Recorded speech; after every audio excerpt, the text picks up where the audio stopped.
Hello and welcome back to Global Value. In today's video, we're performing a fundamental stock analysis of BP p.l.c. BP, formerly known as British Petroleum, is one of the largest integrated oil and energy companies in the world. We're looking at them today because their stock price has performed really well over the past year or so. Currently, they're trading for $35.36 per share. And over the last year, their stock price is up nearly 37%. Over 5 years, however, BP is down 11% overall. Over 10 years, their stock price is down 15% overall. And going back more than 18 years ago, prior to the global financial crisis, BP's stock price is down at a rate of about 2.7% compounded annually, so down 39% over this time. Keep in mind that this is not the total return to shareholders. BP did pay out dividends for most of this. However, this is a lackluster performance in their stock price, especially compared to some other integrated energy peers. So currently, BP is trading very close to their 52-week high. They're about $10 above their 52-week low. BP is listed in London, and they currently have a market cap of nearly 87 billion British pounds. That comes out to about 107 billion US dollars. For additional background about the business, BP is an integrated oil and gas company that explores for, produces, and refines oil around the world. In 2021, it produced 1.1 million barrels of liquids and 6.5 billion cubic feet of natural gas per day. At the end of 2020, reserves stood at 7.9 billion barrels of oil equivalent,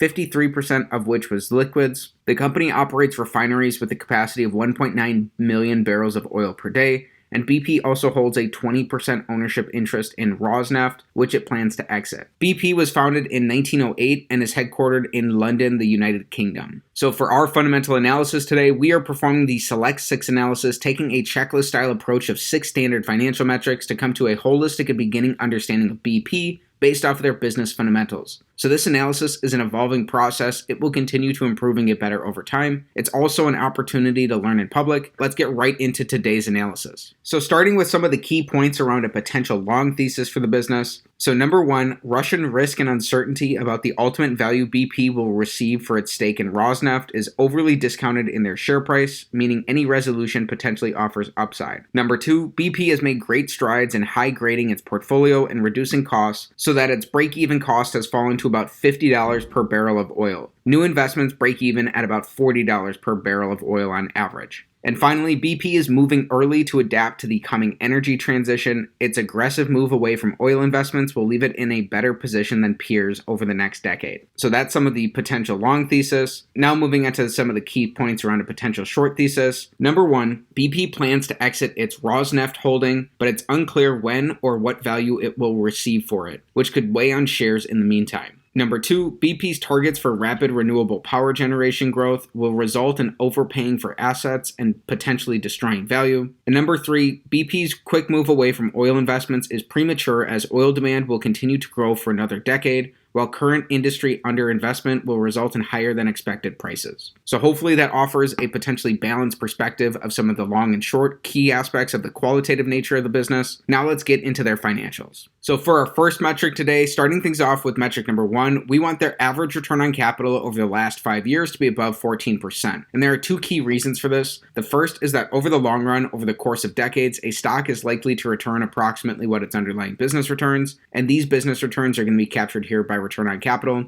The second is that the average publicly listed business earns about a 7% return on capital. So by looking for a benchmark of 14% or higher, we can potentially build in some margin of safety for ourselves based off the overall quality of the business being about twice as good as average. So over this time, BP's return on capital has fluctuated with the price of oil. It went very negative in 2020 and has since rebounded. Over their last 12 months, they're producing returns on capital of about 20%, which is much higher than where they've been at in any other year over this period. However, averaged out over these 5 fiscal years, BP is only producing about a 3.5% return on capital. Their returns on capital were pretty average over this time, minus 2020. But averaged out, they're coming in at less than half of that of an average business over this time. And so this is an X to start things off on metric number 1. Next up, for metric number 2, here we're taking a high-level overview of the growth of the business. So we're looking for revenues, earnings, and free cash flow growth over the last 5 years. And this metric is all or nothing in nature. Either all 3 of these are going to be up for a check, or if even one of them is down, this entire metric will be an X. We'll also be including their last 12 months worth of numbers in these calculations here. So over this time, BP's revenues are actually down. They're down about 7% in total. Their earnings are also down. They've swung from being positive in 2017, and over their last 12 months, they're quite negative. Income tax expense that BP had to pay, as well as a major asset write-down of more than $19 billion.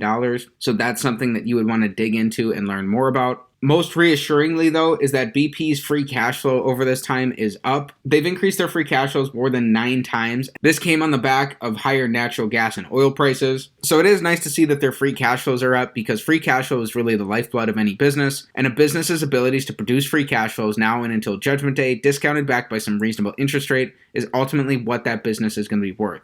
So a business can use their free cash flows to reinvest back into the company, make acquisitions, pay down debt, buy back shares, or pay dividends. So it's not great that their revenues and earnings were down over this time, but there is some silver lining with their free cash flows being up. Even still, this is going to be our second X in a row here on metric number 2. Next up, for metric number 3, here we're taking the perspective of an individual shareholder in the business by looking at BP on a per share basis. So we're looking for earnings per share growth over the last 5 years. This metric is going to take into account both their earnings and their shares outstanding. Over this time, we learned that their earnings were down because of some of these large charges. However, that's only one part of the equation. BP has repurchased a very modest 2% of their shares outstanding over the last 5 years. With their earnings being down and only small share buybacks, this is another X on metric number 3. So far, things aren't starting off so hot for BP. We are 0 for 3 through our first 3 metrics. Metric number 4, here we're looking for something very similar. We're looking for free cash flow per share growth over the last 5 years. In contrast to their earnings, their free cash flows are up by a massive amount, and coupled with their very slight share buybacks, this is our first check here on metric number 4, as their free cash flows per share are up more than 9 times over this period. Next up, for metric number 5, here we're evaluating how the business is utilizing leverage. So we don't want to be investing in overly levered businesses, because during economic downturns, it's overly levered businesses that are going to be at the greatest risk of poor financial outcomes. So we want their net debt, which is their total debt minus their cash and short-term investments, to be below the amount of free cash flow that BP has produced over the last 5 years. BP has had quite a bit of net debt over this time. They had nearly $55 billion worth of net debt in 2019, and they've been steadily paying this down, which is likely good for long-term shareholders in the business.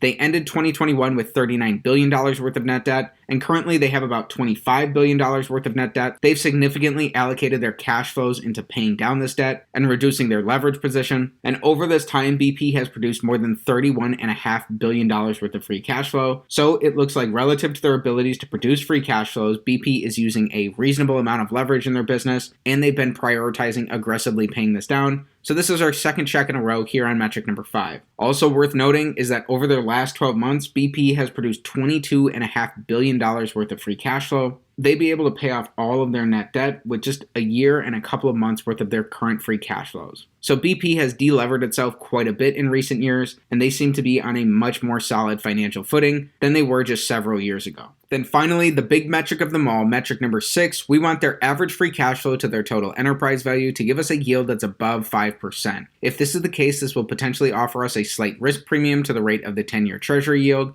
and potentially give us another reason to be interested in BP. We're using their total enterprise value here because it's taking into account both their market cap and their net debt position, and it's going to give us a more accurate picture of the economic reality of the business, more similar to as if BP were a private company. So right now, BP has a total enterprise value of about $151 billion, and we learned that over their last 5 years, they produced about $31.5 billion worth of free cash flow. This means that in an average year, BP is producing about $6.3 billion worth of free cash flow. So when we divide their $6.3 billion of their average free cash flows by their $151 billion total enterprise value, that gives us an average free cash flow to enterprise value yield of approximately 4.2%. So while that is slightly above the rate of the 10-year Treasury yield right now, that's coming in below that 5% we're ideally looking for. So on an average basis, this is an X for metric number 6. Fortunately, the business has performed quite a bit better in recent years. Over their last 12 months, again, they produced $22.3 billion worth of free cash flow. So a current free cash flow to enterprise value yield for the business, when we divide their $22.3 billion worth of their last 12 months of free cash flow by their $151 billion total enterprise value,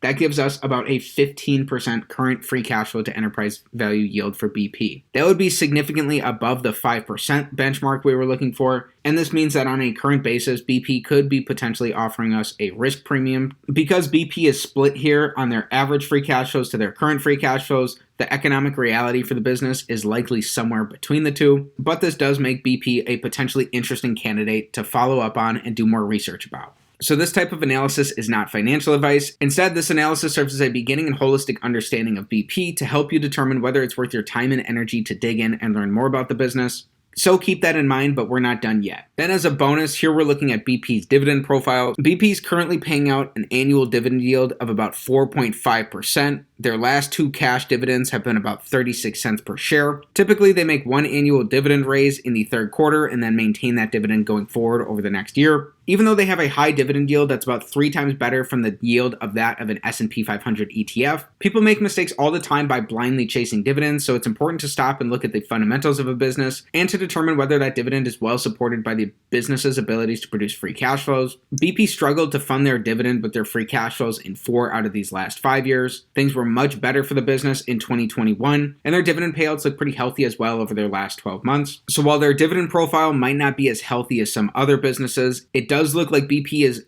pretty committed to paying out at least a sizable portion of their free cash flows as dividends. Again, if you're potentially interested in BP in part because of their dividend payouts, it's better that they're having more success and that they have a lower dividend payout ratio in these recent years than what BP was at in some of the years past. However, similar to other businesses, BP's future abilities to pay out dividends are going to depend heavily on their ability to produce free cash flows. Then finally, here we're using a discounted cash flow model to come to a potential value for BP. So starting with an average of their free cash flows over their last 4 years. So this is below what their current free cash flows are and are averaged out. And then projecting these out into the future based off historical growth assumptions for how the business has grown their free cash flows dating back all the way to 1990. So if we assume that BP grows their average free cash flows at a rate of 5% annually over the next 10 years, and then using a terminal stage for the business where that growth rate is cut in half and they only grow their free cash flows at a rate of 2.5% annually for the 10 years out after that. So please, it's up to you to do the work and to determine whether or not these historical growth assumptions are going to be potentially accurate and applicable going forward for BP over the next 20 years. So based off those growth assumptions, if we're looking for a potential 10% rate of return from BP, then it looks like a fair value for the business is around $41.50 per share. That would be potentially offering us some slight margin of safety on BP today. If we use those same historical growth assumptions, it looks like from today's valuations, you could reasonably expect about a 12% rate of return going forward from BP. Keep in mind that this rate of return would be including their dividends, and BP is currently paying out a 4.5% dividend yield. Also, a discounted cash flow model, just like any other model in any other discipline, is going to have its outputs be sensitive to its inputs, and there are a variety of reasons why this potentially wouldn't be accurate to give us a reasonable estimated projection of BP going forward. Finally, and most importantly, this type of analysis is not financial advice. It's not a buy or sell recommendation of any security. And before considering any potential investment decision, please consult with the properly licensed and registered legal and financial professionals. So in summary, BP checks the box on 2 out of 6 of our metrics. They're earning below average returns on capital, but they have earned 20% returns on capital over their last 12 months. Their revenues and their earnings are down over the last 5 years, but their free cash flows are up by quite a bit. They've also repurchased about 2% of their shares outstanding, so not much to write home about there. Then the business has significantly delevered itself over the last 5 years.